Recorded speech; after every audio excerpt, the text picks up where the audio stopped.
এভাবে আপনারা শুটকি রান্না করলে খেতেই চাইবেন বারবার। আসসালামু আলাইকুম, সবাই কেমন আছেন? আপনাদের দোয়ায় আমিও খুব ভালো আছি। দেখতেই পাচ্ছেন এখানে সব উপকরণগুলি আছে। প্রথমে তেল দিয়ে পেঁয়াজ কুচিগুলো দিয়ে দিব। এবার পেঁয়াজগুলি ভালো করে বাদামি কালার করে নিব। তারপর দিয়ে দেব কাচকি মাছের শুটকি, লাড়াচাড়া করে দিয়ে দিব রসুন বাটা, লবণ, হলুদ, মরিচ। এবার একটু ভালো করে লাড়াচাড়া দিয়ে পানি দিয়ে ভালো করে কষিয়ে নিব। এবার দিয়ে দিব রসুন কুচি, পেঁয়াজ কুচি, 2টা কাঁচামরিচ দিয়ে ভালো করে লাড়াচাড়া করে নিব।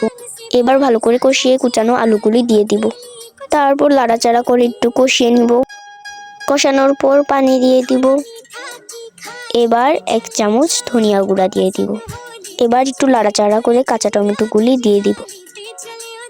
তারপর আবার লাড়াচাড়া করে ঢেকে নিব। কিছুক্ষণ পর ঢাকনাটা উঠিয়ে লাড়াচাড়া করে দিব। দেখতেই পাচ্ছেন পানিটা অনেকটা শুকিয়ে গেছে। এবার ধনিয়া পাতা কুচানো দিয়ে দিব। কুচানো ধনিয়া পাতা দিয়ে আবার একটু লাড়াচাড়া করে নিব। এই তো শুটকি হয়ে গেছে, এবার উঠিয়ে নিব। এই তো রেডি হয়ে গেল আমাদের শুটকির তরকারি। দেখতেই পাচ্ছেন সুন্দর একটা কালার হয়েছে, খেতেও কিন্তু বেশ মজা হয়েছে। সবাই ভালো থাকবেন। আসসালামু আলাইকুম।